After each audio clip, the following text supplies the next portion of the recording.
Nah ini saya nggak tahu nih, sekarang dia jadi tempat hiburan seperti ini. Jadi ini sama sekali nggak ada tanda-tanda bakalan dibangun unit saya gitu. Distrik 3 sama sekali nggak ada.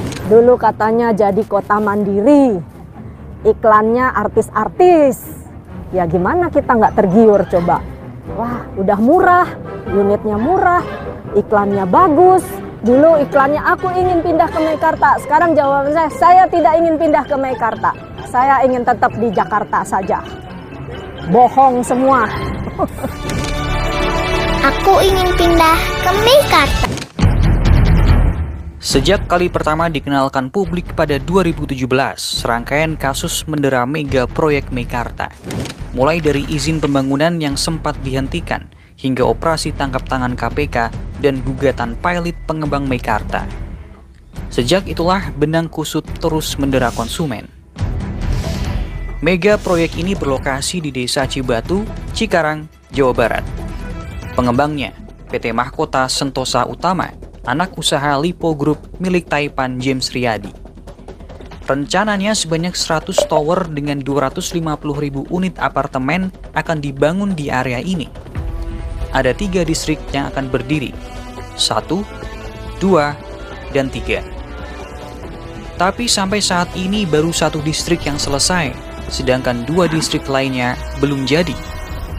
Ini adalah area distrik 2 proyek Meikarta. Wujudnya masih dalam bentuk kerangka bangunan. Sementara ini adalah area distrik 3, masih hamparan tanah merah. Didesain sebagai kota mandiri, Meikarta membetot konsumen dengan segala fasilitas di dalamnya. Mulai dari akses LRT, pusat perbelanjaan dan kuliner, serta pendidikan, semua tumpah ruah di Meikarta. Bahkan ajang balapan mobil nasional pernah dilakukan di area proyek ini. Maka tak heran, untuk mendapat perhatian konsumen, Meikarta juga rajin beriklan. Nielsen mencatat, sejak pertama kali Meikarta dikenalkan pada 2017, setidaknya sudah 1,2 triliun rupiah digelontorkan untuk promosi.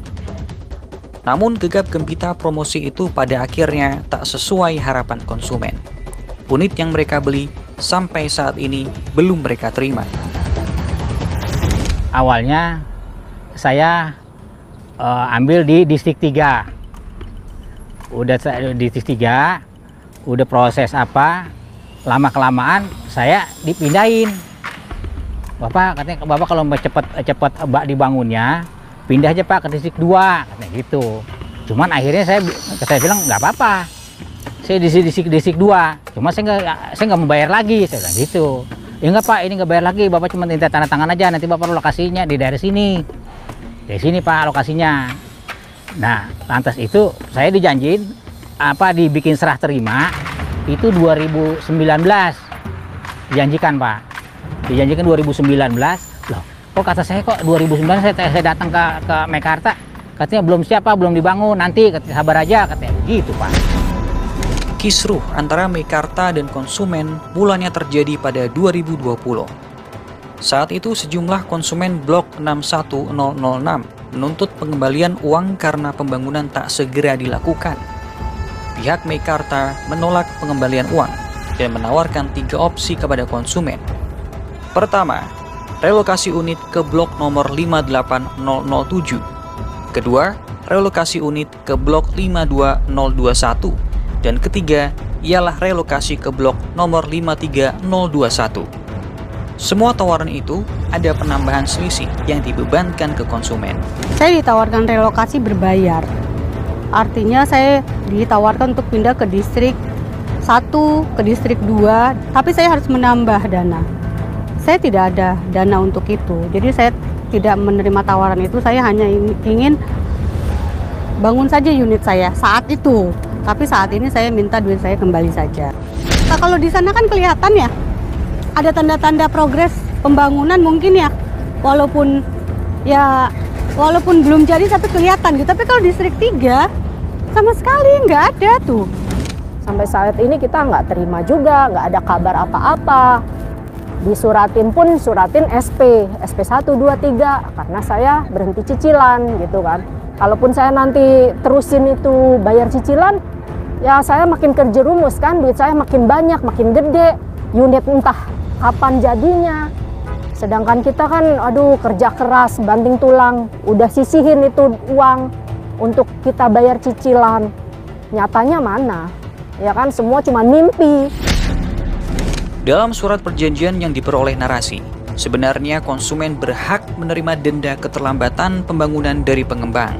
Seperti dalam poin syarat dan ketentuan di pasal 6 yang dibuat pada 2017 ini.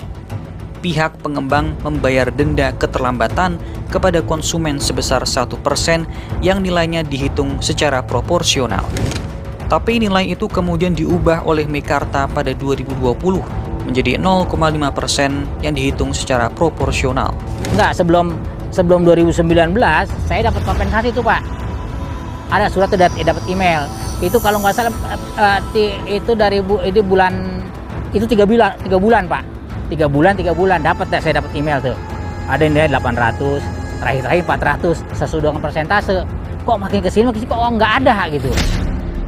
Kalau kita lihat lebih jauh di dalam relokasi ini, itu terdapat perubahan kesepakatan yang dimana nilai penalti keterlambatan pembangunannya itu dari apa yang tercantum sebelum direlokasi sebesar 1% itu menurun menjadi 0,5% gitu. Itu menjadi kerugian lebih lagi sebetulnya buat teman-teman konsumen gitu kan. Belakangan, di tengah desakan konsumen meminta uangnya kembali, Meikarta juga digugat penundaan kewajiban pembayaran utang atau PKPU oleh PT Graha Megah Tritunggal karena tidak membayar uang jasa keamanan. Gugatan itu dimenangkan Meikarta di Pengadilan Niaga Jakarta dengan mengabulkan proposal perdamaian. Yang menarik, isi proposal perjanjian damai mayoritas disetujui konsumen. Salah satu poinnya, seluruh kreditor tunduk dan mematuhi serta melaksanakan isi proposal perdamaian. Tapi tidak semua konsumen mengetahui isi proposal tanggal 15 Desember 2020 itu. Prosesnya pun saya tidak tahu. Itu proses detailnya harusnya seperti apa. Itu saya tidak ada surat undangan apa-apa. Lama tak ada kabar. Kisruh konsumen dengan Meikarta kembali mencuat ke publik. Para konsumen mengeluhkan bahwa unit yang mereka beli sampai saat ini belum mereka terima. Pada Juni 2022, mereka pun mengadu ke DPR dan Presiden.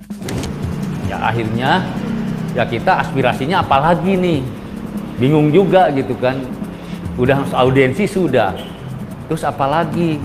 Ya sebagai masyarakat, sebagai warga Indonesia kan akhirnya saya melakukan aksi.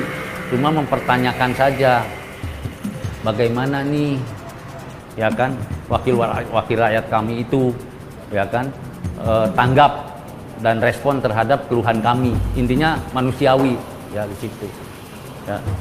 Ya akhirnya waktu itu syukur alhamdulillah bisa diterima oleh komisi 5 langsung dengan ketuanya Pak Lazarus. Sayangnya keluhan mereka pun berujung gugatan pengembang Meikarta.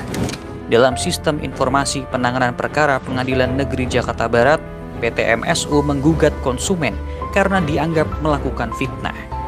Padahal mereka mengadu karena sampai saat ini unit yang mereka beli di Meikarta belum diterima. Nah di sini anggota komunitas mendapatkan somasi dari pihak MSU Mahkota Sentosa Utama yang inti isinya supaya tidak berkuar-kuar di media, tidak berkuar-kuar di media sosial lainnya bahwa apa yang dilakukan pihak pengembang itu adalah benar adanya. Faktanya unitnya mereka tidak terima. Wajar dong mereka meluapkan emosinya, meluapkan animo dia dalam tanda kutip bahwa unit saya belum ada loh. Dari 2017 belum ada loh. Wajar. Kami berupaya mengonfirmasi hal ini kepada Meikarta, termasuk menghubungi Nuke Prabandari, Kepala Komunikasi Lipo Group. Ia tak memberikan jawaban. Kami kemarin hampir sudah 1 minggu sudah konfirmasi ke Bu Nuke langsung, Corporate Communication. Dan belum ada jawaban, makanya saya inisiatif untuk datang langsung ke sini untuk konfirmasi beberapa informasi gitu Pak. Jadi kita di sini juga bisa kasih keterangan apapun, kita sini cuma menjaga keamanan. Berarti tidak bisa ditemui di sini ya? Kini, kisruh konsumen dengan pengembang Meikarta masih bergulir di pengadilan. Lalu, apakah konsumen akan menerima hak mereka sesuai yang dijanjikan, seperti manisnya iklan Meikarta?